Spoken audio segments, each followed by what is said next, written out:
Fala pessoal, meu nome é Ricardo Rossia e estamos dando aqui um pontapé inicial num projeto, olha, tem tudo para ser espetacular. O nome já assusta um pouco, tô aqui do meu lado aqui o Valtinho Nascimento. Eu falei Ricardo Rossia, é mais formal, mas vocês podem me chamar, podem me conhecer por Ricardinho. E o nome aqui é Machonaria FC. Nossa, machão, é só pra macho, é só pra homem, que história que é essa? E a gente tá aqui justamente pra desmistificar essa situação e mostrar pra você que aqui é lugar pra todos. Mas a gente tem nossas dúvidas, nós temos as nossas preocupações de falar o que a gente pensa. Hoje o homem na sociedade tem as dificuldades de expressar sua própria opinião, de se manifestar daquilo que acha, daquilo que pensa. Por medo do quê? De um cancelamento, de umas críticas. Pô, não pode zoar o amigo, você quer caçoar, quer provocar. Hoje não pode falar nada. Ou seja, o mundo tá chato demais. O famoso mimimi. E a gente tá no Machonaria FC justamente para trazer você que pode ser de qualquer linha de raciocínio, de qualquer pensamento, de qualquer posicionamento político, mas que você possa estar num espaço de liberdade de expressão, de brincadeira, de falar aquilo que você está sentindo. E hoje é nosso primeiro programa, né? O primeiro programa de, quem sabe, de muitos, né, Valtinho?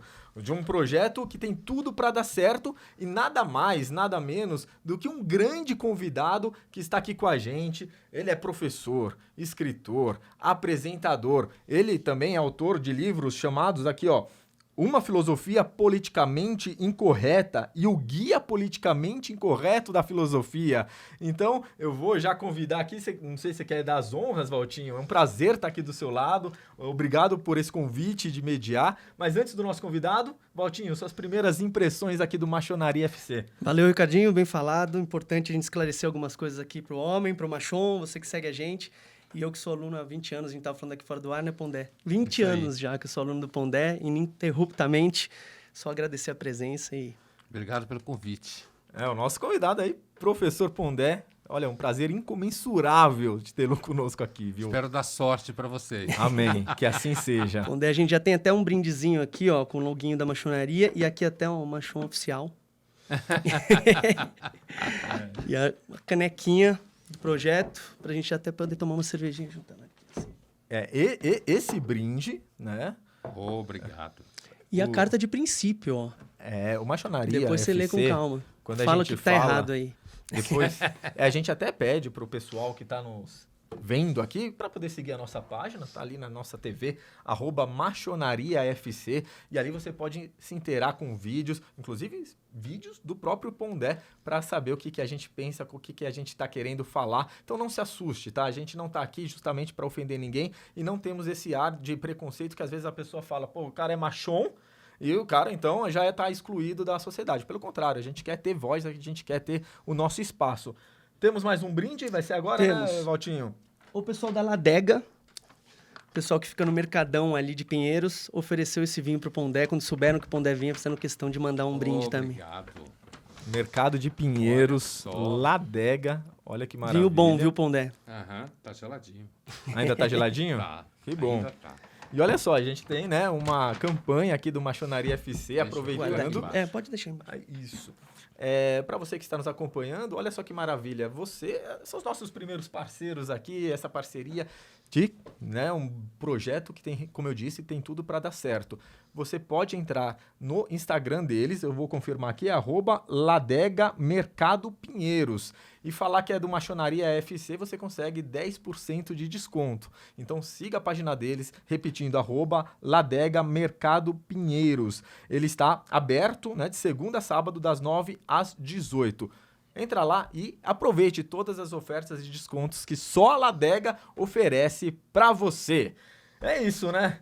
Bora, Pondé, até Vamos já nessa. aproveitando a fala do Ricardinho aqui, que quando a gente te chamou para participar do programa, a primeira coisa que você falou, cara, vocês não são aqueles caras que vão ficar sentados falando mal de mulher, não, né? Falei, senão não vinha. Vamos começar já esclarecendo, a gente queria entender um pouco até, de forma um pouco mais formal, o que a gente já sente, o que a gente acredita, essa diferença entre o cara que quer ter um lugar na sociedade, que quer ter essa liberdade de ser homem, com as características masculinas mesmo que a gente conhece, Mas as boas, as virtudes. O bom humor, a brincadeira, a coragem. Zoar o amigo. Zoar o amigo numa boa. E o cara que é o escroto mesmo, que é o cara antigo, o cara que acha que mulher é inferior, o cara que tem preconceitos. Que cuidados deve se ter o cara para entender bem o nosso projeto? Olha, a minha impressão que já tive, infelizmente, em algumas situações que tive que lidar com esse tipo de situação, eu diria que a primeira coisa é você não ser grosso, né? Grosso. Eu às vezes, tenho a impressão que há uma questão que é o problema de educação doméstica, né? Porque você, uma mãe boa, que educa bem, sabe ensinar aos filhos como se relacionar com as mulheres, certo? Como valorizar, né? Como respeitar, como valorizar e, de fato, como você não falar bobagens. Por exemplo, você está num ambiente onde tem homens e mulheres. Não contar piada escrota sobre mulher. Você é educação doméstica. Isso vale também para qualquer grupo social, né? É evidente que quando homens são reunidos sozinhos e mulheres estão reunidas sozinhas, você tem um repertório, um vocabulário, todo mundo sabe, que circula ali entre os amigos homens e as amigas mulheres, que faz parte ali desse universo mais fechado, quando está mais fechado. Mas o problema hoje é que todo esse fenômeno das figuras que são, como se diz, a misoginia nas redes, como se fala, né? E tem grupos, inclusive, que ganham grana falando mal de mulher. Eu sempre acho que, normalmente, a grande diferença é o seguinte: esse tipo de cara, para mim, não pega ninguém. E aí ele fica assim, entendeu? Não gosta muito de mulher, né? Ele não pega ninguém, então ele fica azedo, grosso, maltrata. Uma vida amargurada. Não tem sensibilidade, porque quando você se relaciona com as mulheres, se relaciona bem, não tem por que ser assim azedo. Então, eu acho que é claro que muitos deles colocam isso na conta do feminismo. Acho que o feminismo tem um papel aí importante nessa dissociação também entre cultura masculina e feminina, mas essa moçada mesmo, eu acho que é meio ressentida, sabe? Não pega ninguém mesmo. E você falou agora, né, por exemplo, de uma boa mãe. A gente tem algumas características, assim, que estão muito vinculadas ao homem como um todo, que estão bem queimadas, assim, na sociedade. Eu lembro que uma coluna sua da Folha, se não me engano, há um tempo atrás, você contou que nos Estados Unidos, acho que os psicólogos lá estão tratando já algumas características como competitividade, por exemplo, excesso de competitividade, como uma certa doença da mente mesmo, a tal da masculinidade tóxica. Características como, sei lá, o patriarca, mas aquele patriarca que a gente ouvia antigamente, o cara mais velho, sábio, protetor, corajoso. Essas virtudes estão esquecidas mesmo? Não tem mais homem desse tipo? Eu acho que, eu não sei se dá para dizer que não tem, né? Há uma transformação histórica, social, que não tem diretamente a ver só com essa questão de homens e mulheres, que tem a ver com o próprio processo modernizador, né? Que é um processo que fez muitas rupturas com práticas, sejam para além de bem e mal, como diria Nietzsche, para além de bem e mal, que rompeu com práticas que eram muito ancestrais, entre elas esse vínculo entre homem e mulher, que muitas vezes o homem era o protetor, o homem era o provedor. Por exemplo, hoje você tem muitas situações que mulheres sustentam a casa, né? Nesse sentido, eu continuo pensando um pouco como Nelson Rodrigues, quer dizer, no homem que tira dinheiro de mulher e não fica mal, tá mal. Como Nelson Rodrigues falava, né? Então, nesse sentido, me parece que é um processo maior, isso que eu quero dizer, que não tem a ver só com homens e mulheres. Mas nesse movimento, você tem uma militância que entende, por exemplo, radical, que entende que se você vai abrir a porta, sei lá, do elevador, segurar a porta para a mulher passar, ela pode virar para você e dizer assim: você acha que eu não consigo abrir a porta? Quer dizer, é uma conversa de doido essa. Eu tive uma ocasião como essa, acontece, parecida com uma mulher. A gente foi pegar marmita, na hora do almoço. Eu fui oferecer ajuda. Quer que eu segure, quer que eu leve a sacola das marmitas até lá? E a resposta foi: você está falando que eu não sou capaz? Só porque você é homem? Então, você acha que é um pouco disso, né? Eu acho isso chatinho, né? Bom? Essa é uma coisa bem chatinha, mas de fato existe. E aí, essa coluna da Folha a qual você se refere é porque, sim, algumas características masculinas vistas como características negativas a priori. O problema desse tipo de atitude é que gera reações como a recente do cara do Meta, lá do Facebook, dizer que as empresas precisavam de mais energia masculina. né? E aí, uma crítica da fala dele fez um comentário muito engraçado, que foi o seguinte: tá bom, então agora você pode dar soco da parede dentro da empresa. Você fica uma conversa de doido, entendeu? Então, esse assunto, tudo que tem a ver com o que se chama em filosofia de moral, que não é cagar-regra, né? Filosofia não é cagar-regra, que tem a ver com hábitos, costumes, nuances. Muitas vezes o debate politizado é como um elefante numa loja de cristais, né? Então, eu entendo que, de fato, existe uma tendência hoje a demonizar muito certas características masculinas, como competitividade, apesar de que as mulheres estão muito competitivas, porque o mercado é competitivo hoje. O Peterson fala muito disso. O mercado é competitivo. Todo mundo está competitivo, né? Se você quer chegar lá em algum lugar. Mas, ao mesmo tempo, eu entendo que isso também tem uma certa bolha, sabe? Valtinho, como me chamam. Eu tô acostumado a chamar ele de Walter. Eu só fui apresentado como Valtinho, né? É que o Walter era o aluno, mas o Valtinho é o filho do Walter, entendeu? Meu pai eu sou filho do segundo casamento, meu pai tem 90 anos, pô, né? Então ele era o Walter. O Walter. 90 anos? Caramba. Putz. Então eu sou filho Idade temporão. Filho temporão. Raspa de tacho. Raspa de tacho. Então, eu acho que isso tem muito a ver também, Walter, com sabe, o universo em que isso circula. Pessoas que estão na internet, que trabalham com comunicação, é um dos ambientes mais saturados com esse tipo de reação, de que o homem é tóxico. E também muita gente do ambiente corporativo em psicologia, por exemplo, onde aparece essa questão de, então, qualquer atitude masculina é uma atitude assediadora, é uma atitude violenta. Na verdade, a impressão que eu tenho, e eu não sei se vai ter jeito... Né? Os meninos têm medo até de falar na sala de aula. Sim. Homem sempre foi meio caladão, né, em sala de aula. Sim. Dependendo do assunto, as meninas são muito mais... Tem muito mais repertório, até palavra. Homem é meio... né? Então, assim... Mas eu não sei se tem conserto, sabe? O que eu quero dizer com isso? Eu não sei se tem conserto porque eu não sei se discutindo isso conserta o que está acontecendo. Eu acho que talvez se consegue criar pelo menos um vocabulário público, eu quero dizer, em ambientes como esse, em que rapazes, meninos possam, de repente, perceber que nem tudo que eles pensam, que eles sentem, significa que eles são escrotos. E é fundamental a educação. Acho que isso é um problema, porque hoje a educação é muito rara. A educação doméstica caiu de moda. Né? Quanto mais grosso você é, parece que mais legal você é. Quanto mais agressivo você é, mais revolucionário você é. Essa coisa brega que vem desde os anos 1960, né, do século passado. Mas não me parece haver um ambiente um pouco melhor para isso se não for entre homens e mulheres mesmo. Conversando entre homens e mulheres. Entendeu? Porque... Trazer para o debate, né? Não falar assim, você é um homem, você não pode falar. E com gosto. E com gosto, né? Com apreciação de ambas as partes, entende? Eu não estou fazendo política aqui, estou falando um fato, né? Agora, os caras precisam aprender a falar, né?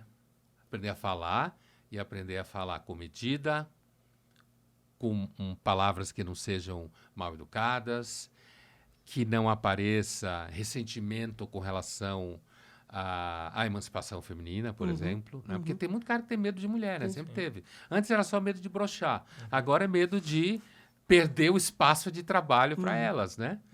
E eu lembro de um texto que eu escrevi há muitos anos atrás para uma revista, que a pergunta básica era sobre essa coisa de ambiente de trabalho, e eu dizia que eu achava que era bem melhor o ambiente de trabalho depois que as mulheres entraram, porque o ambiente ficou muito mais interessante. Né? Muito mais bonito. Aí que tá, muito mais bonito, muito mais interessante. Né? Mas não, desculpa, Valtinho. Você falou que os homens precisam começar a, né, saber falar, saber conversar. Isso demanda um pouco de coragem também? Primeiro de mostrar, saber que você tem que lidar com a mulher no ambiente de trabalho como antigamente não tinha. Existe, né? Você saber que isso é uma nova dinâmica, mas a do coragem como virtude mesmo, aquela que é a primeira de todas as outras, né? Sim. Primeiro que a coragem sempre foi pensada como virtude principal. Vou abrir uma cervejinha aqui, tá? Enquanto eu ia falar. Antes de tudo, porque quem pensava em coragem, por exemplo, no ambiente da filosofia grega, estava imerso numa sociedade guerreira, né? Em que a guerra estava em toda parte, era alguma coisa... A gente não está imerso numa sociedade guerreira. Talvez o que a gente mais possa enxergar como uma sociedade guerreira hoje é o ambiente do Oriente Médio, por exemplo. Israel é uma sociedade guerreira, né? os palestinos. Ali você tem uma cultura de guerra contínua. Mas, sim, coragem é sempre necessário porque é a virtude que mantém você de pé, né? E não há nenhuma garantia que você vai vencer quando você tem coragem, mas pelo menos você não fica com cara de frouxo, né? De covarde, de gente que não consegue, nesse ambiente, dizer o que pensa, que é um diferencial hoje. Hoje quase ninguém fala o que pensa, quase todo mundo mente. E quase todo mundo está preocupado em fazer marketing, fazer propaganda de si mesmo, ter aquelas ideias legais, né? Então é preciso, porque ainda mais se você estiver preocupado com o ambiente de redes sociais. É isso esse é o ponto que eu queria chegar, da internet. Até vou fazer um brinde aqui, ó. Machonaria FC. FC, né? FC, que deixa bem claro. Ainda podem perguntar, pô, Boa. Ricardinho, você bebe? Boa cerveja. Geladinha eu bebo, viu? É muito bom. Eu até ia falar Porque isso. acha que você não bebe? Não, tem gente que ainda espanta comigo. Nossa, você bebe, Cara de né? bom moço, Porque polo. uma situação, uma imagem mais de certinho. Bebo cerveja, assim, lógico. Tá boa essa cerveja. Eu adoro, eu adoro cerveja geladinha, muito boa. Mas eu ainda sinto mais prazer, talvez, se eu beber um refrigerante gelado. Talvez eu sinta... Mas tá tranquilo, tá tudo certo. Estando gelado, tá bom. Estando gelado tá bom, mas cervejinha cai bem, sim. Então, Pondé, você falou da rede social, e eu tava até vendo uma entrevista sua, onde foi colocado que as pessoas, às vezes, relevantes estão dando, talvez, muito mais audiência para as irrelevantes, e era alguma linha dessa... E assim, lógico, a gente não pode confundir ter coragem, e parece que a rede social, às vezes, está sendo o único caminho para as pessoas terem essa coragem de se manifestar, de mostrar opinião, porque parece que é uma terra sem lei. Então, eu não sei como que você vê essa questão, principalmente das redes sociais. Você vê os homens ainda assim mais retraídos na rede social, de manifestar aquilo que pensa, com medo de um cancelamento, ou você vê que apenas na rede social é um caminho para eles utilizarem? Olha, primeiro, eu diria quase como uma campanha de saúde pública, dizer que eu continuo sendo contra a regulação das redes sociais, por uma série de motivos que eu não vou entrar aqui. Tá sempre voltando pra pauta, né? Sempre. Vai e volta. Essa questão é fundamental. Mas, assim, eu acho que muitos homens têm falta repertório, falta vocabulário. Como eu disse, tem medo de mulher, certo? Então, muitas vezes, quando vai falar, quase vomita. Né? Ao invés de falar, vomita. E aí fala um monte de merda. Fala um monte de merda. Nas redes sociais é, de certa forma, fácil ser corajoso. Está ficando difícil porque está insalubre o país nesse sentido. Mas é mais fácil você pousar de corajoso, porque você está lá no celular ou no computador, sei lá, ninguém está vendo você, né? Você pode soltar seus demônios e tal. O que eu dizia nessa conversa é que, assim, as redes sociais, ela dá espaço para um monte de gente que nunca teria visibilidade ter alguma visibilidade. E, nesse sentido, se sentir relevante, porque tem alguma visibilidade. E, acostumado a se sentir irrelevante, porque no dia a dia normal, a invisibilidade foi dada por Deus a todos de forma igual, né? Descartes falou que foi o entendimento, estou falando que é a invisibilidade. Mas assim, e aí as redes sociais, quando você coloca a sua posição, aí tem engajamento, tem gente que curte, não sei o quê. Compartilha, você sente que você está existindo. Tribaliza. Você sente útil ali, né? Você sente que você faz parte de um grupo ali. E eu acho que há um sofrimento muito grande em nós em relação ao medo de não existir, de não pertencer, de não ser reconhecido. E, aliás, o tema do reconhecimento, que vem sendo já trabalhado antes pela famosa Escola de Frankfurt, em autores atuais como Axel Honneth, que é uma espécie de herdeiro da Escola de Frankfurt famosa, né, do Adorno, Horkheimer, não sei o quê, já aponta, muito antes de bombar redes sociais, do jeito que bombou, que o reconhecimento era e agora ressentimento também depois, né? O reconhecimento é um conceito fundamental na sociedade de hoje em dia. Todo mundo quer ser reconhecido. Todo mundo quer. Eu quero que seja reconhecido o fato que eu quero ter cabelo laranja. É inerente, né? Ao ser humano querer esse reconhecimento, né? Aí mas nunca foi. Isso nunca se nível. transformou numa categoria social dessa forma. O pecado da vaidade, talvez. A vaidade é muito antiga, né? É um dos pecados capitais, você deve saber. Sim. Né? A gente falou bastante de virtude aqui, dessa coragem, dessas virtudes que a gente entende que um homem tem que ter. Eu já vi você falando bastante também dos vícios. Primeiro, dos cuidados que tem que se ter, mas também quem não tem nenhum vício é um mala, o cara chato, Se não puta do confio mala. em ninguém que não tem algum vício. Eu sei que você gosta Eu já de falei tomar disso, alguma é. coisa, eu sei que você acende um charuto, eu também amo um charuto. Onde entra o vício para tornar um homem mais leve, a parte também do... Ponto de equilíbrio, Ponto né, de do equilíbrio. homem. Eu acho que vícios, ou pelo menos um vício, é claro que não se trata de fazer um discurso de que você deve se atolar no vício, porque eu acho que faz parte dessa abordagem do vício como parte da natureza humana, justamente dentro de certos limites. E uma das características do vício é justamente fazer com que você experimente a dificuldade que é impor limites a si mesmo, né? Então, se você observa, eu lembro sempre da famosa frase do Santo Agostinho, que é um grande especialista em natureza humana, um filósofo, né? Quando ele diz, pede a Deus, Deus me dê a castidade, mas não hoje. Quer dizer, É aquela luta, Deixa eu mas- curtir um pouco mais. então, o Santo Agostinho é um dos grandes filósofos especialistas, inclusive no conceito de pecado e tal, e que tem toda uma vida adulta até se transformar no Santo Agostinho, que a gente conheceu. Na conversão, Né? né? Até passar pela conversão. E isso é uma característica, por exemplo, um outro filósofo que é bastante arguto em entender a natureza humana, que é o Pascal, no século XVII francês, também tinha vício. O mais conhecido deles era o vício em jogo. Né? Dostoiévski também tinha vício. Mulheres, Tava jogos. sempre atrás de dinheiro, né? escrevia para pagar a conta, né? E estava sempre devendo porque perdia no jogo, né? Perdeu a Então, mão no vício. não se trata de fazer, porque hoje a gente tem que fazer disclaimer o tempo inteiro porque a estupidez está no ar.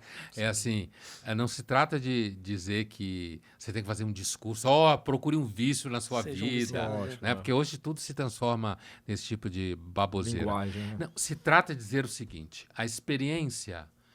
alguma experiência na vida de que você não consegue ser a pessoa mais santa do mundo, que você tem alguma experiência na tua vida que mostra que você não consegue se conter plenamente, isso ajuda a você compreender o que é ser humano. Isso que eu quero dizer, entendeu? Quando você quer se colocar como a pessoa mais pura do mundo, na realidade, que você, além de virar um chato, você é um puta do mentiroso, hipócrita, né? Sepulcaiado, como falam os cristãos antigos, né? E é evidente que a experiência de ter, sabe aquela história, só os pecadores verão a Deus, da tradição cristã, é mais ou menos isso.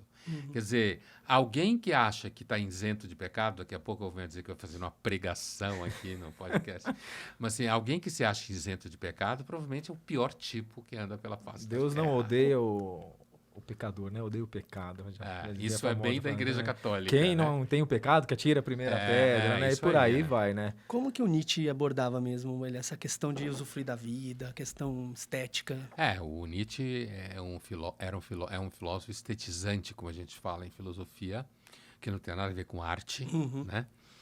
Tem a ver com entender que o sentido da vida está no gosto da vida, no prazer da vida.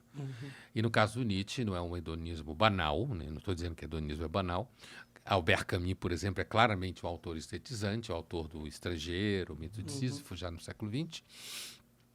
Filósofos assim entendem que a vida ela é essencialmente trágica, no sentido grego do termo, quer dizer, no final se perde, né? No final você não leva a vitória, né?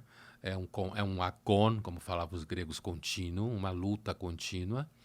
Mas, para o Nietzsche, o gozo da vida estava justamente em encarar esse processo. O Nietzsche gostava da metáfora da dança, né? Quer dizer, nessa dança que caracteriza o cosmos e a vida, de você fazer parte desse tipo de experiência, e para isso você não pode ficar com freio de mão puxado, como se fala, né? Alguns psicólogos falam, freio de mão puxado, porque senão você vira um ressentido no sentido que o Nietzsche fala, quer dizer, o universo me deve, todo mundo me deve, a sociedade me deve, o mundo me deve, meu pai me deve, minha mãe me deve, e aí você, para o Nietzsche, você não consegue recuperar o que ele entendia como Eros adoecido, que ele dizia que o Eros adoecido, ele era adoecido justamente pelo medo da vida, pelo ressentimento.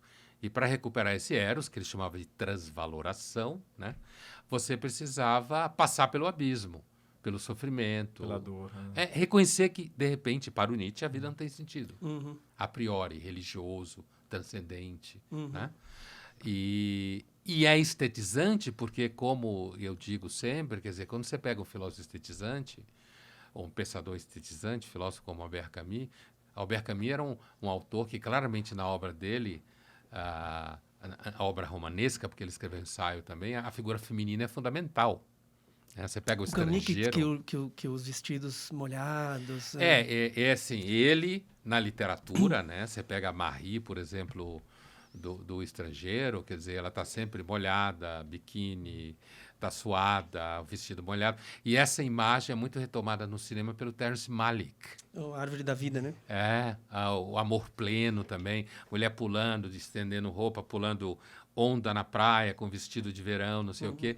No Camus, essa imagem da vida estetizante, do gosto, está muito associada à figura feminina também, né? Mas o filósofo estetizante é aquele, quando você pergunta qual é o sentido da vida, ele responde, é o gosto. É claro que há um grau de idealização nisso, porque a vida nem sempre tem um gosto bom, né? Além desses pensadores, filósofos, Pondé, tem outros que você pode indicar, assim, que abordam muito esse tema, né, da questão do homem nesse ambiente tóxico, da sociedade. Quem a gente deve ler? Quem a gente deve ler? Freud... Olha, não tem filósofo, digamos assim... da tradição mainstream, né? Da tradição consistente da filosofia, que trate, por exemplo, de temas como masculinidade tóxica, né? Porque isso é um conceito de consumo, né? Que está muito espalhado por aí, está na educação, está no jornalismo, que significa que é de consumo. Sim. Consumo, assim, é senso comum. Né?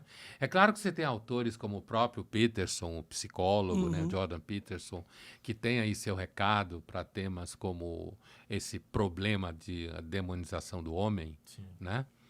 Eu lembro de um autor, mas eu não lembro quem é, nos anos 90, que escreveu um livro que ele era meio influenciado por Jung. Recente, né? Nos 90, É um psicólogo também que falava de rituais masculinos para entrar em contato com a masculinidade. Eu acho que esse tipo de coisa a gente sempre deve olhar com cuidado para não virar simplesmente uma coisa meio ridícula, sabe? Você ir pro mato, sair gritando, a linha é tênue, né? Berrando, vestir roupa que você acha que o Cro-Magnon usava, sabe essas bobagens? Ou um Neandertal, aquela imagem idiota do cara puxando a mulher pelo cabelo. Para dentro da caverna. Levar o pé da letra, já a gente nunca viveu em caverna também, isso é um mito do cinema. Mas assim, então não há filósofo que trate disso, certo? Eu acho o mais interessante para enfrentar esse tipo de problema é ampliar o repertório mesmo. Onde vocês falam em Freud, por exemplo. Né? Freud é um super autor, mas já dentro do século XX, né? Final do XIX, e grande parte morreu em 1939.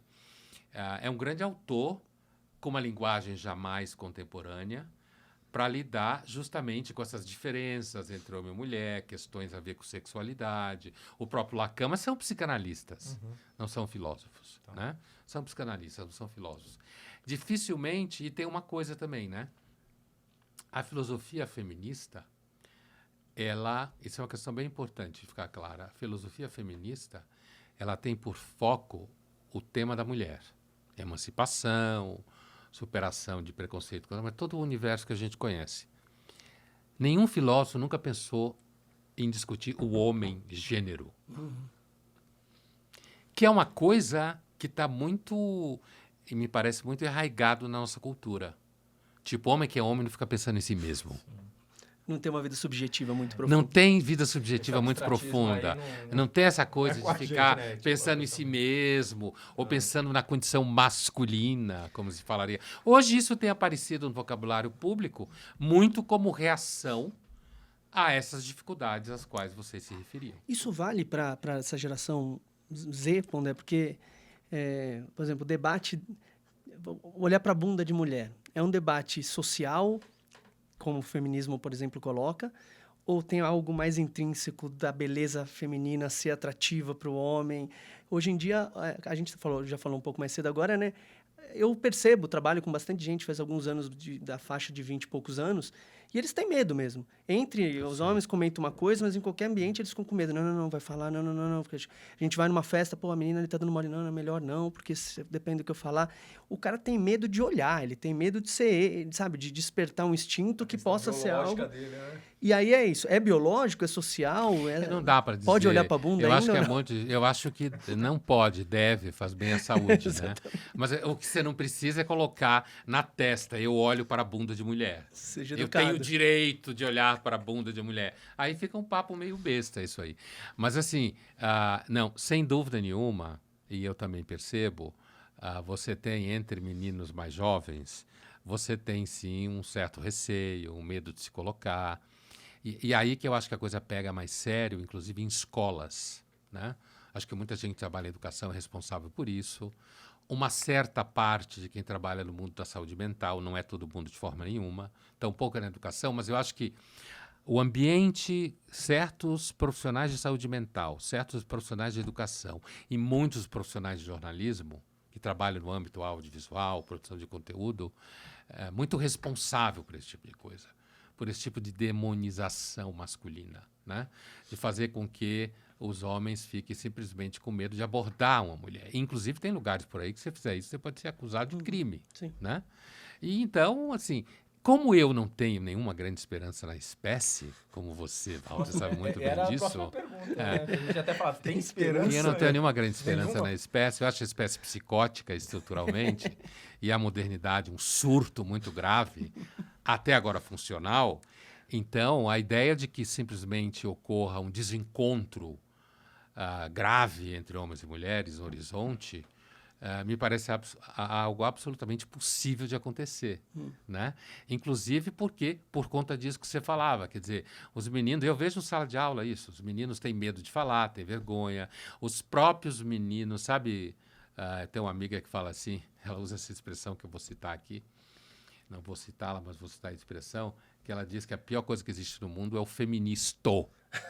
O cara feminista. Ela chama de feministo, né? Então, assim, esse cara que é mais real do que o rei, que é mais feminista do que a feminista, esse cara, de fato, me parece que, como se fala em francês, é um déranger. Ele está meio desarranjado das ideias. Mas está tentando pegar, né? Então, pode ser que ele use isso para querer pegar. Eu não sei, né? Eu acho que tem alguns que não, né? Mas, assim, a ideia clássica de que, enquanto o homem está querendo pegar uma menina, ficar com a menina, ele está funcionando bem de alguma forma. Como é o do Nelson? É o mentiroso... Como que é? Canalha honesto. Canalha honesto. O canalha honesto. Qual que é o canalha honesto? O canalha honesto é um dos personagens do Nelson Rodrigues, né? Que ele dizia... O Nelson era um profeta, né? Ele dizia que ainda teremos saudade do canalha honesto. O canalha honesto, e aí ele cita uma situação onde você reconhece um canalha honesto. O cara mora na casa do sogro, que é meio vagabundo. Isso é muito comum na obra do Nelson. Muito comum. Mora na casa do sogro, e aí a irmã caçula da mulher, o Nelson dizia que o segredo do casamento feliz é a irmã caçula, né? A cunhada. Canalha. Uma cunhada. Uma cunhada novinha. A irmã da mulher dele, uma cunhada caçula. Então, assim, e aí a cunhada caçula dele sai do banho com toalha, cabelo molhado, cheirosa, ele vai lá e dá um beijo nela. Dá um beijo na boca dela, não sei o quê. Dá um beijão nela. E aí fica todo mundo sabendo na casa, a mulher dele vem cobrar e ele fala para ela, olha, eu não consegui me controlar, foi uma puta de uma estupidez, foi uma puta de uma estupidez, mas ela estava tão cheirosa, estava tão linda que esse é o canalha honesto. Quer dizer, ao invés dele dizer, não, olha, eu tive um trauma, aí vem o canalha desonesto. Entendi. Eu tive um trauma, a culpa é da minha mãe, a culpa é da sociedade, esse patriarcalismo terrível que me botaram dentro da cabeça. Esse é o canalha desonesto. Né? E ele dizia que o Nelson Rodrigues é arrasador. Que a gente um dia ainda ia ter saudades do canalha honesto. E aí não só... Ele falava principalmente nesse ambiente das relações entre homem e mulher, que era uma coisa que interessava muito ao Nelson. Mas isso pode estar na política também. Bom, a gente falou de prazeres, antes de ir para o próximo assunto. Só por curiosidade mesmo, você tem mais prazer em escrever, em dar aula? Em qual segmento? Falar, entrevista, leitura? Eu nunca fiz essa Você medição. Nunca fez essa comparação? Não. Porque como eu faço eu comecei... É um conjunto. Eu então. comecei dando aula, Uhum. né? Ah, Mas assim, então foi a primeira experiência de prazer profissional, digamos assim. Mas hoje que eu faço tudo isso, prazer de leitura eu comecei muito cedo, antes da aula, porque eu era moleque, Tá. né? Porque isso muito pelo ambiente em que eu cresci, porque meu pai, ele dizia que, como é? Que quando duas pessoas civilizadas se encontram, uma pergunta para a outra: que livro você está lendo? Quer dizer, então, essa ideia de que você tem sempre que estar lendo um livro, no mínimo, envolvido com livros e tal. Agora, escrever veio posteriormente, mas eu também tenho um prazer enorme em escrever. Me divirto escrevendo na coluna da Folha, né? E... Apresentador também. Também, para mim, apresentador, como no programa Linhas Cruzadas ou no podcast Dirty Job, assim, para mim é uma extensão da aula, sabe? É uma extensão da aula, só que num outro setting, é claro, ambiente de estúdio. E É ser outra entrevistado coisa. também, você está dando uma aula, né? Uma baita aula Então, pra gente, né? para mim é tudo meio que a mesma parte do coisa, mesmo, entendeu? né? Só muda a mídia, Legal. mas é tudo meio que a mesma coisa. Pondé, eu também já vi você falar bastante em colunas. Eu lembro direitinho que essa palavra me marcou quando eu assisti um filme que eu amo, Manchester à beira-mar. E logo depois você escreveu uma coluna sobre ele, que foi, eu lembro que era sensacional. Terrível esse. Terrível no filme bom duro, sentido. e Duro muito bom. pra caralho. Mas- Você assistiu o filme e ainda viu? Eu assisti o Análise filme, do saí Pondé. dali assim, transtornado Mas com o ele é um filme. chuta o Ele saco, mexe. E né? ele chuta o saco. E depois eu lembro que eu li a coluna, e aí uma palavra me apareceu ali que me parece algo de muito valor. A gente falou um pouco também aqui já dos valores, mas que talvez seja algo que falta, mas com a profundidade que o filme mostra ali. Que você falava da reverência sobre o que você não controla, sobre o que... se ajoelhar diante da contingência do mundo. A E, questão das crenças, né? e a gente ouve muito hashtag gratidão, tal. As pessoas não têm a consciência do que essa Gratiluz. reverência... Gratiluz Por exemplo, é pior gratiluz é ainda, pior cara. ainda. Fala Doido. obrigado, fala exatamente. obrigado. Eu Não tô vem com com um sentimento gratidão, pelo grato, amor tô de grato, Deus. ó. Que é essa reverência que quem estiver assistindo, por favor, assista o filme Manchester à beira-mar depois do... Tá aí a do- dica, É um hein? filme que ganhou Oscar, inclusive. Melhor né? ator, com Foi. Affleck. Ele e é melhor o- roteiro original, se eu não me engano. Isso, né? Então, assim, olha, eu lembro bem desse filme e lembro bem da coluna. Eu discuti isso em sala de aula no doutorado na PUC. A reverência, ela vem, esse conceito de reverência vem do ambiente da tragédia, Uhum. né? Que o Aristóteles, inclusive, dizia que o objetivo da tragédia era gerar terror e piedade em quem assistia a peça. O Nelson dizia que uma tragédia você deve assistir de joelhos, né? Isso no filme, especificamente, eu lembro exatamente de uma cena específica em que o personagem do Affleck, que é o irmão do Ben Affleck... É o irmão mais né? novo, Casey Affleck, Casey não é? Affleck. Isso. Então, ele é... Dando spoiler, mas o filme já tem alguns Não, anos, né? E não é spoiler, porque acontece bem no começo. Ele acaba criando uma situação que os 3 filhos morrem queimados. Né? Terrível. E isso na cidade, ele acaba voltando à cidade por uma questão lá, o irmão dele que fica doente, Tinha um se não me problema no engano, coração né? Um e problema no acaba- coração. E tem uma cena específica que ele entra no hospital, né? E as pessoas que trabalham no hospital, elas olham para baixo quando estão na frente dele, né? Ao invés de olhar ele no olho, elas olham para baixo.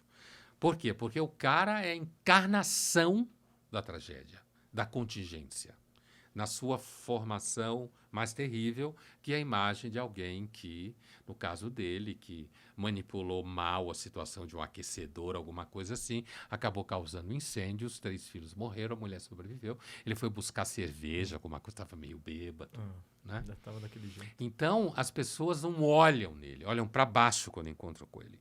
Mas quem vê a cena vê claramente que olha para baixo no sentido de que aquela pessoa que é ele, né, ele é a encarnação da contingência, como a gente fala, do acaso, do descontrole, da vida, do que pode acontecer com as pessoas. E a contingência, como é claro no ambiente da tragédia, ela tem que ser olhada com reverência. Por quê? Porque ela pode acabar com você a qualquer momento. Ela, na realidade, é a senhora de tudo. Uhum. Eu não estou entrando na equação bíblica de Deus. Ela é a senhora de tudo. Ela é quem organiza, desorganiza, invade, controla, descontrola. E nesse filme isso é muito claro, né? O personagem é um dos melhores personagens trágicos do cinema contemporâneo. E tá em falta, é uma virtude ter essa consciência de ter uma reverência a esse descontrole da vida? Ah, sim. E assim, inclusive porque... Papo motivacional. Isso, puta que pariu, que saco. É uma das coisas que eu acho mais brega, ridícula do mundo, é conversa motivacional, cara. É tipo a melhor versão de si mesmo, é muito brega isso. Né? Eu vou me reinventar, né? Sabe essa ideia de que... Revisite, né? Abrace a si mesmo, né? Ame a si mesmo. Ame a si mesmo. Isso é muito chato, cara. E é uma linguagem que está cada vez mais... Mas tá... porque é uma linguagem, na realidade, herdeira da vaidade, do narcisismo, né? Que perdeu a vergonha na cara, né? Sem dúvida. Porque antes a vaidade ainda tinha uma vergonha na cara. Agora perdeu a vergonha na cara. Estão querendo transformar a vaidade em virtude, né? Ame a si mesmo antes de tudo. É cansativo. É cansativo mesmo. Então, acho que falta, assim. E isso tem muito a ver com a experiência histórica da modernização, que faz parte do processo modernizador, justamente a ideia de eliminação de reverência a tudo que existe ou tem existido. Porque a experiência modernizante, ela carrega consigo a ideia de que as coisas só prestam no momento em que eu apareci no mundo. Eu, modernidade, né? E eu, todo mundo. Antes era tudo idiota, burro, ignorante, né? Por isso que, por exemplo, para um homem moderno, a ideia de culto aos ancestrais, tem gente que vai fazer curso, isso é idiotice. Ninguém consegue praticar uma tradição fazendo um workshop na Raposo, entendeu? De 3 dias. Ninguém consegue. Tradição, ela tem que estar banalizado, né? É mais ou menos como você achar que você vai aprender a falar a língua estrangeira em 3 dias num workshop na Raposo. Tradição é a mesma coisa, né? Você tem que estar metido naquilo, uma imersão, impregnado, leva vidas para isso acontecer. E a modernidade, o seu processo de técnica, ciência, o próprio capitalismo, no sentido de você produzir eficácia, objetividade, eficiência, tudo isso não tem uma vocação muito grande para com a reverência. Porque a ideia de quando você tem reverência por algo é como se você estivesse se submetendo a isso, querendo ser uma besta quadrada, achando que você não é capaz de fazer nada, quando, na realidade, a reverência é, de tudo, o reconhecimento de que existem muitas coisas muito maiores do que eu. Né? Falamos da de noção algo... de medida. E falamos de algo cansativo, de não sei o quê, de algo chato. O que não é chato e o que não é nem um pouco cansativo é beber uma cervejinha gelada. Sabe da onde? Da Baixo Alfa. Vou pedir para colocar aí na tela. Eles estão oferecendo cerveja pra gente, né? Pessoal aí da região de Alphaville, região Baixo Alfa, Food, Drinks, Fan. Ou seja, você tem, além da cerveja, da bebida, você tem refeições lá. Ó. Tô vendo aqui que tem desde café da manhã, almoço, happy hour, sair do trabalho, final da semana, hoje já é quinta, né? Tem gente que tem gostado mais de quinta-feira do que da sexta-feira, porque tá sempre na... Quinta é a nova sexta. Aí aquela frase, né, professor? Quinta é a nova sexta. Eu falei muito isso já. Aquela frase, o melhor da festa é esperar por ela. Então você fica naquele anseio, né, do final de semana. Muitas vezes quando ela acontece é uma bosta. Exatamente. De tanta expectativa expectativa criada, estraga né? tudo, Estraga cara. totalmente. Quanto maior a expectativa, né? Temos petisquinhos aqui para completar aqui a nossa bebida Baixo Alfa. O negócio tá rico aqui, olha hein? só, não, e tá espetacular. Muito obrigado, Baixo Alfa. Olha só, você que mora na região de Alphaville, então não deixe de visitar o lugar. Eu vou até abrir aqui. Olha, eu vou falar o endereço. Alameda, Rio Negro, 229. Vai lá na Baixo Alfa e confira, porque cervejinha gelada, um lanchinho como esse, tá muito bom. Uma conversa, uma aula com o professor Pondé.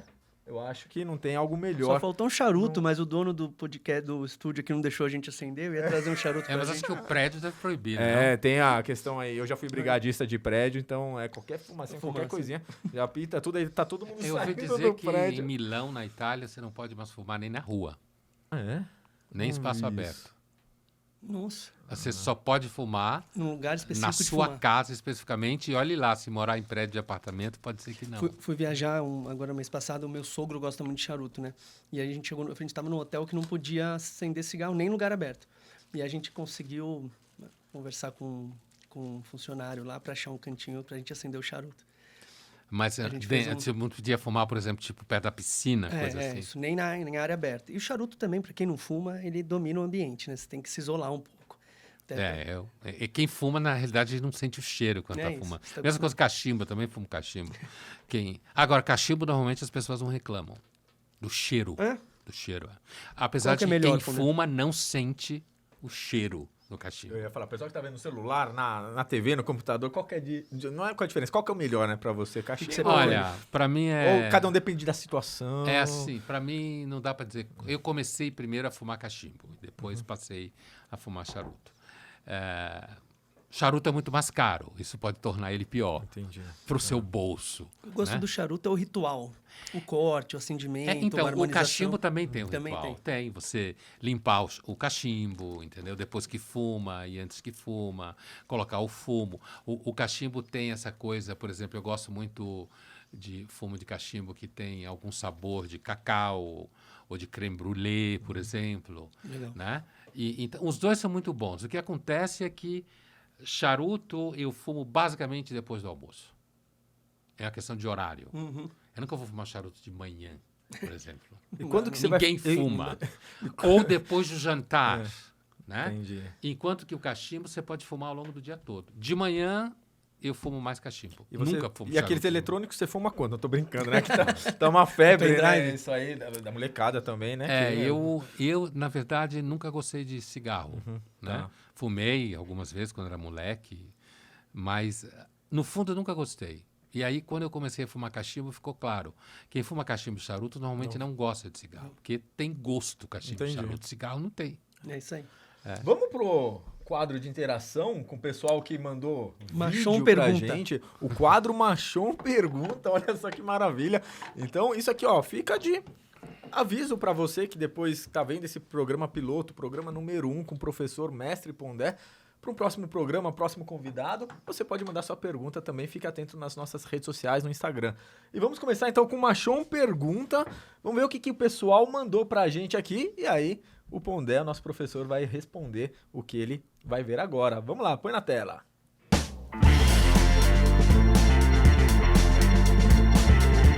Mestre Pondé, aqui é Carlos Oliveira, jornalista esportivo do canal Toque Me Voe.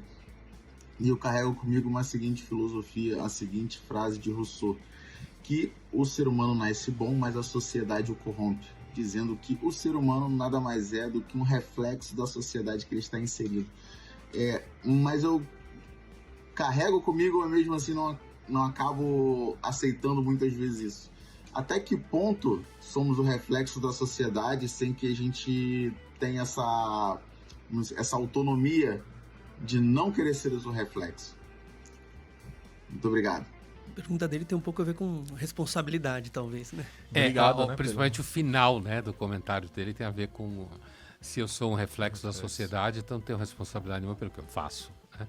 É claro que essa afirmação do Rousseau está dentro de um clássico debate na filosofia do século XVII e XVIII, do chamado contratualismo em filosofia, que é a vertente hobbesiana que entende que o homem é muito desorganizado, violento e a sociedade deixa ele menos ruim.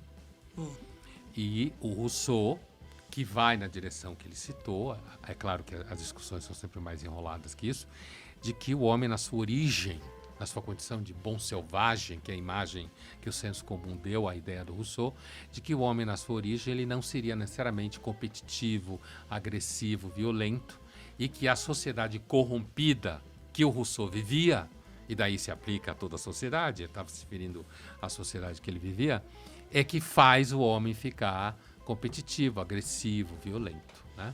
Isso é uma discussão em filosofia inacabável. E não há como resolver essa questão. Não há uma resposta que diga até página 3 é natureza, a partir daí é sociedade. Não há como dizer isso. É claro que o que se desdobrou a partir daí foi, no caso do Rousseau, a esquerda gosta muito dessa posição do Rousseau, porque a esquerda tem sempre que trabalhar com a ideia de que o ser humano na origem é bom. Antes de tudo, ele, né, da esquerda é bom, né? Por isso que ele se sente assim. E que o mundo poderá voltar a ser bom se você eliminar aquilo que a esquerda sabe como se tem que fazer para eliminar. O Hobbes, não necessariamente associado à direita, mas associado a um certo pessimismo. O Freud gostava dessa posição, os psicanalistas gostam. Essa ideia de que, no fundo, o ser humano é desorganizado. Ele precisa viver em sociedade ou em grupo social, porque isso equilibra ele, estabelece parâmetros e limites.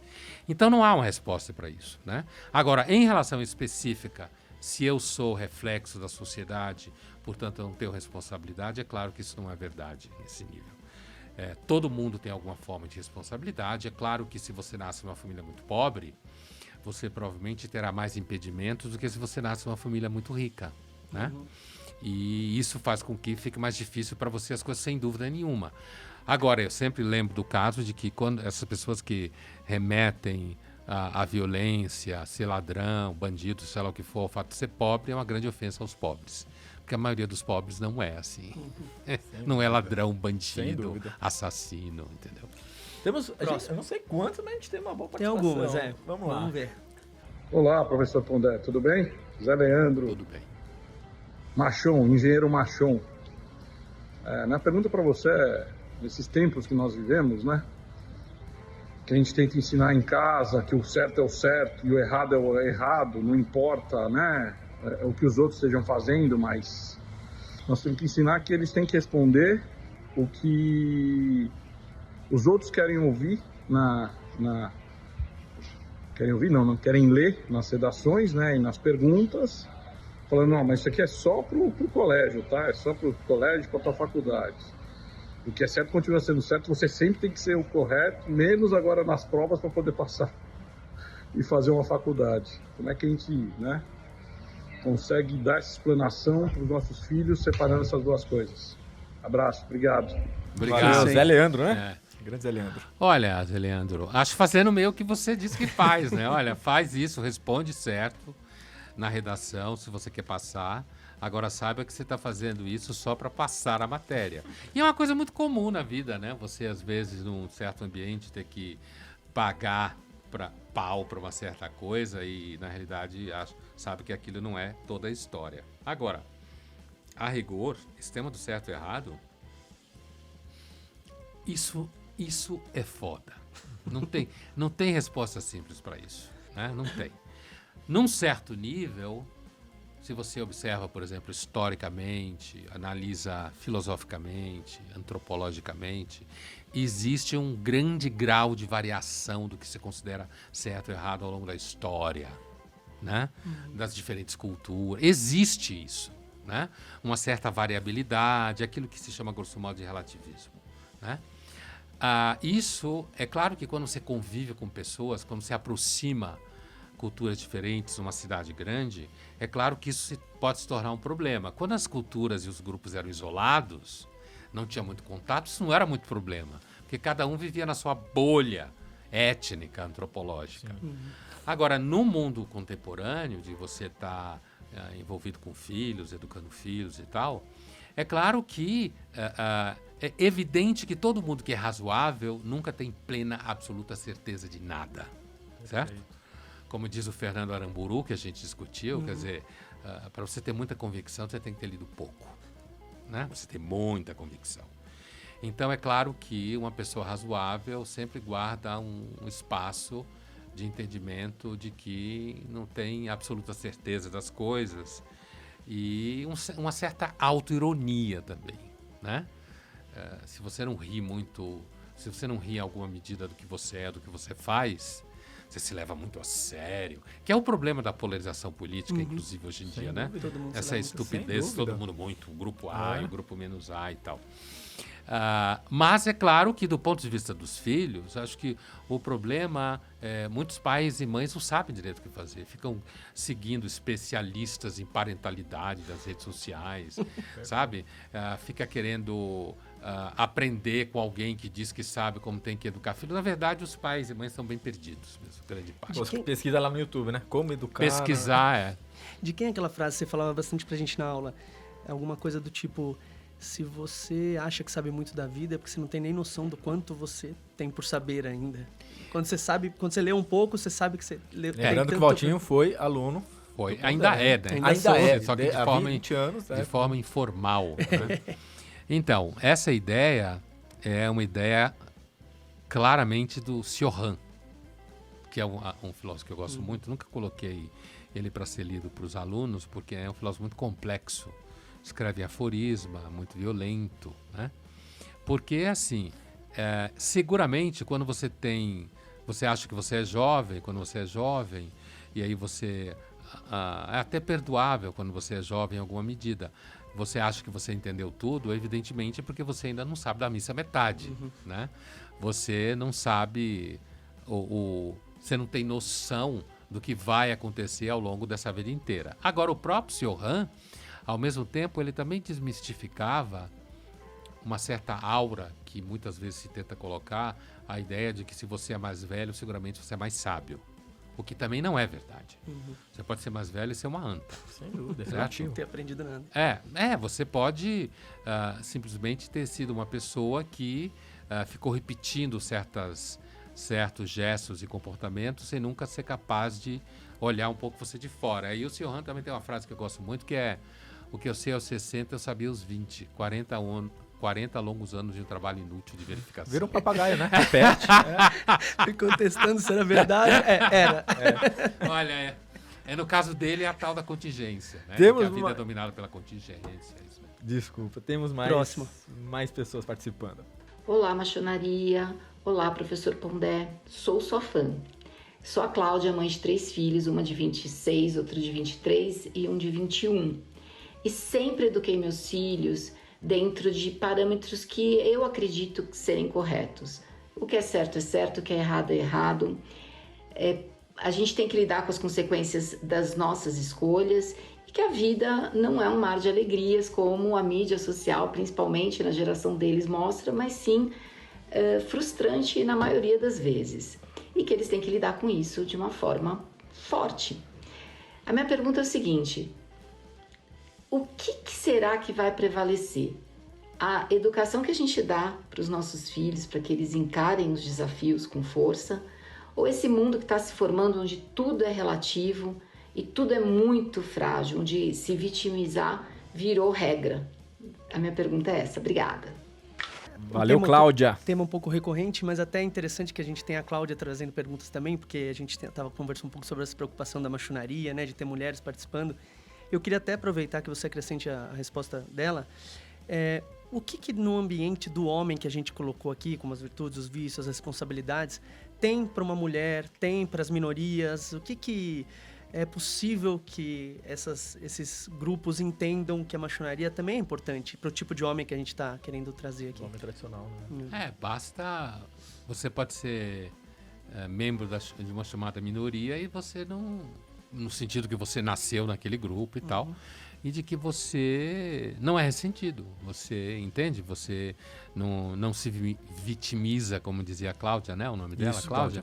Que você não se vitimiza o tempo inteiro. Você não acha que, como uma vez eu escutei de uma menina falando para o menino: não vou ouvir sua história não, porque você é homem branco, heterossexual, você é culpado de tudo que existe, né? Nem começa. Então, quando você pensa assim, então desencana. Simplesmente desencana. No final das contas, é uma minoria. Desencana. Você não tem que... Não dá para agradar todo mundo. Agora, é evidente que você sendo homem, branco, né? Ou sendo homem, ponto. Não precisa colocar nenhuma questão de cor no meio. Você sendo homem e sendo heterossexual, que também acho que está no pacote dessa dificuldade...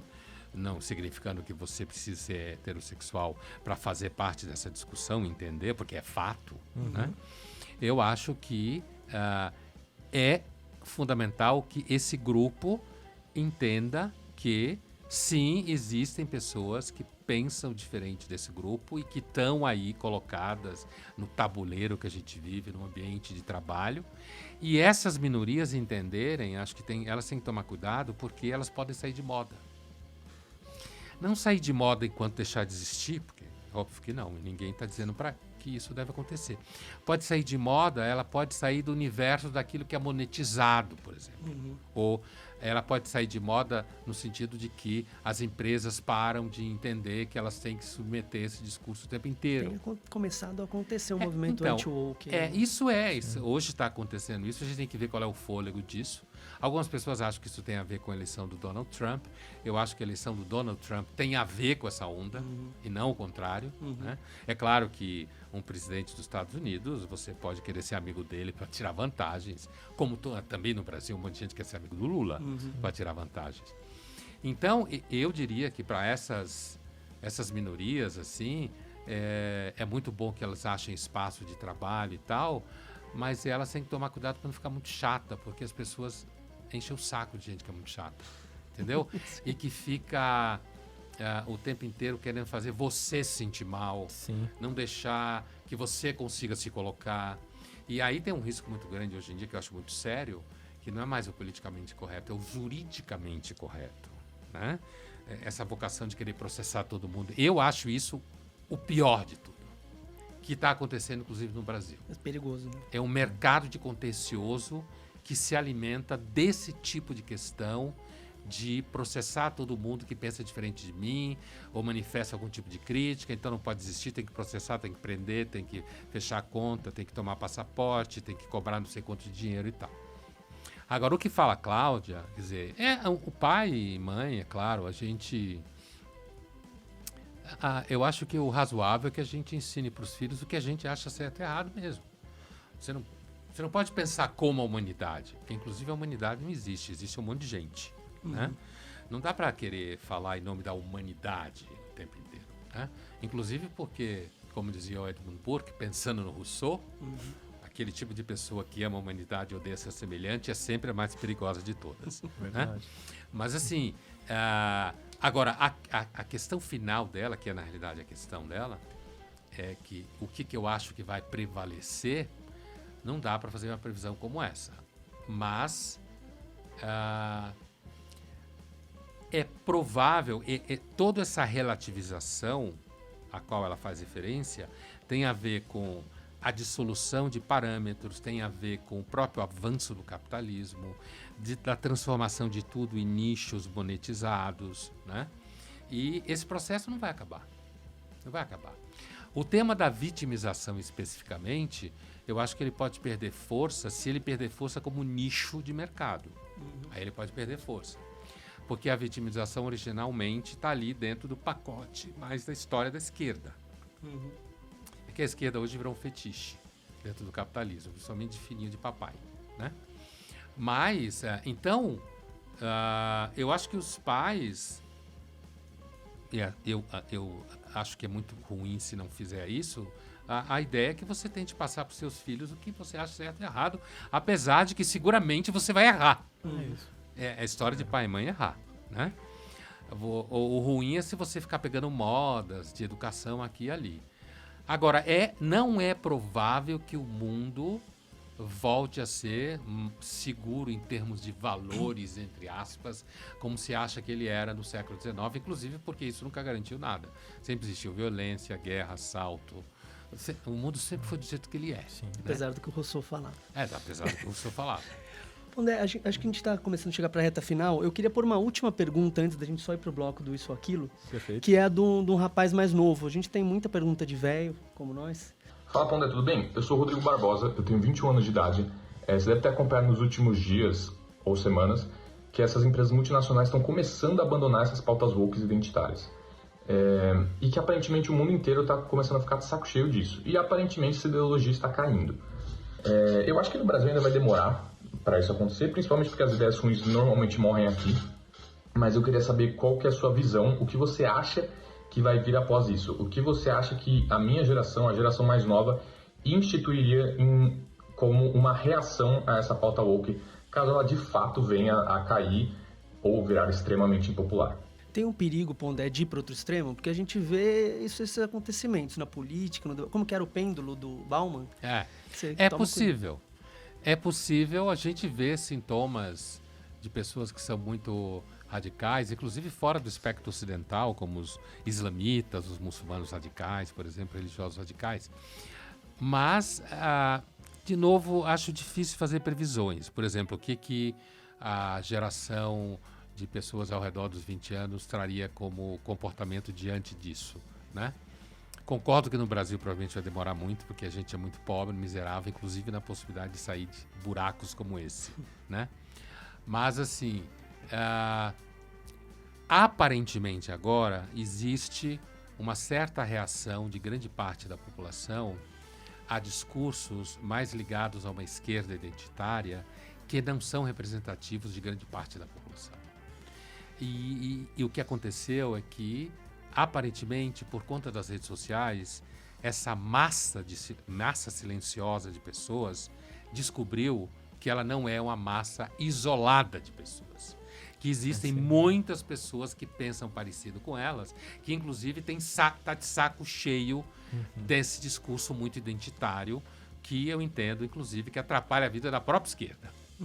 Atrapalha a vida da própria esquerda, né?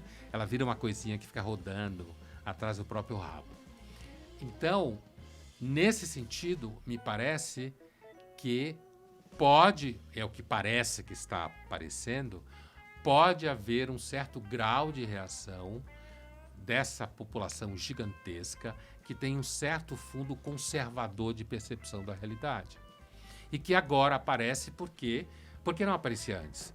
Porque essa grande parte da população não forma professores, na sua maioria, intelectuais, jornalistas, gente que produz conteúdo audiovisual, que é, aliás, o nicho onde se encontra muito a esquerda identitária, que faz muito barulho, né? E que tende a chamar todo mundo que não pensa, que não é woke, por exemplo, achar que todo mundo que não é woke não presta, como igual, criancinha, mata gente, odeia todo mundo que não é igual a ele, né? O que não é verdade.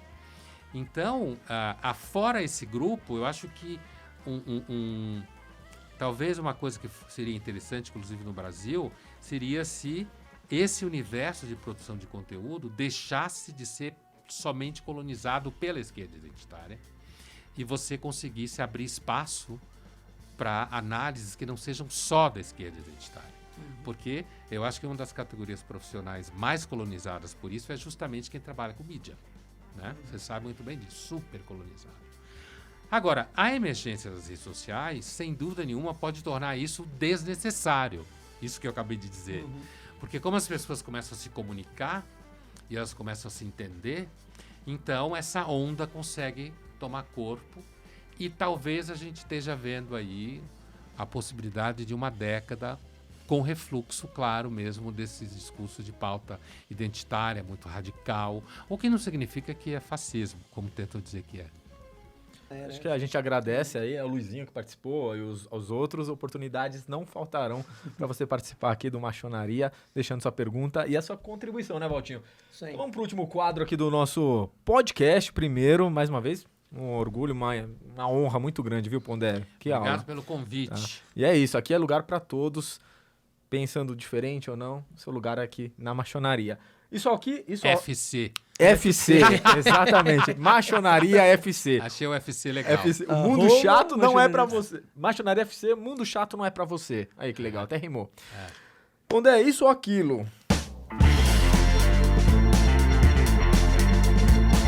Vamos lá. Churchill ou Mandela? Churchill. Apesar de que Mandela é uma figura importante Sim. no sentido do combate ao apartheid, sem dúvida nenhuma. Mas o Churchill, porque no momento que ele viveu, ele segurou o nazismo no dente, quando estava todo mundo querendo entregar tudo para Hitler. Se não fosse ele, talvez a história da Segunda Guerra tivesse sido diferente. Você quer que eu vou Bora, falando pode, aqui? Vamos lá. manda ver. Platão e Aristóteles. Puxa, Aí aí é é duro. difícil. Aí é difícil, Aí empate. é difícil, aí não dá para responder. Aí é Coluna seguramente do os meio. dois. Não, é assim, olha, são dois filósofos diferentes, o Aristóteles era aluno do Platão, né? Agora, se eu for seguir, por exemplo, uma coisa que fala um filósofo britânico do século XX, chamado Whitehead, que ele dizia que a filosofia ocidental inteira é uma nota de rodapé na obra do Platão. Então seria Platão. Tá certo, ele conseguiu responder. É. Marcos Aurélio ou Luther King? imperador. Eu sei, é muito mais a ver comigo Marco Aurélio do que Luther King. De novo, Luther King é uma figura importante no Civil Rights Movement americano, inclusive pagou com a própria vida, né? Isso ou aquilo não é pra acabar pelo que ele pela sua fez, linha, né? mas para mim, Marco Aurélio é muito mais significativo porque é um grande filósofo estoico, né? Romano antigo, e o estoicismo é uma corrente filosófica que eu tenho prezo especialmente, né, das correntes filosóficas antigas, e por isso ele fala muito mais para mim do que o Martin Luther King, que não estou envolvido. Olha a camisa do Valtinho. Vamos lá, ó. Seja tolerante com os outros e rigoroso consigo mesmo. Marco Aurélio. Marco Aurélio. Cabelo cacheado ali. Tinha reparado já? Não tinha reparado, não. Aí pro Machon ler, hein? Quem sabe mais pra frente, né? Camiseta Meditações. da Maçonaria FC, né? Exato. Por que não? Marx e Freud. Freud, sem dúvida. Freud é um autor que marcou a minha formação profundamente. Foi o primeiro autor que eu estudei sistematicamente, porque eu comecei a estudar Freud ainda na faculdade de medicina. Tá. Antes de entrar na filosofia, eu comecei a estudar Freud, né? Porque o meu projeto era ser psicanalista, psiquiatra, e Freud me levou para a filosofia. Legal. Então aqui não tem nem dúvida. Tomás de Aquino ou Hegel? Uau! Olha, Cada embate, hein? Hegel é um filósofo fundamental para a história da filosofia moderna, né? Fundamental, inclusive, quando você quer criticá-lo e colocar em dúvida a ideia de que existe alguma dialética organizada na história e tal. Mas, de novo, eu gosto muito de Idade Média, né? E São Tomás está na Idade Média, apesar de que Tomás era aristotélico, escolástico, muito sistemático para mim, que não gosto muito de filosofia sistemática. Mas eu ficaria com São Tomás porque é a Idade Média. Aí, São Tomás de Aquino. Mais duas, hein? Lincoln ou Kennedy?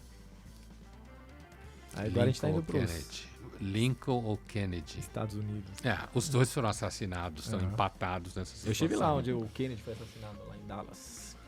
Olha, apesar de que, sem dúvida nenhuma, o Kennedy é uma figura importante, eu tendo a pensar que o Lincoln é a figura mais marcante na história, na matriz americana, na história matriz, no sentido de como se formou os Estados Unidos, inclusive porque um cara ligado ao fim da escravidão, à guerra civil, né? Mais enraizado ali. Eu acho que ele é uma figura, exatamente isso, mais enraizado na matriz da cultura americana. E a última do é isso ou aquilo, Trump ou Obama? Olha, eu acho que o Trump é uma figura que indica mais o nosso tempo do que o Obama.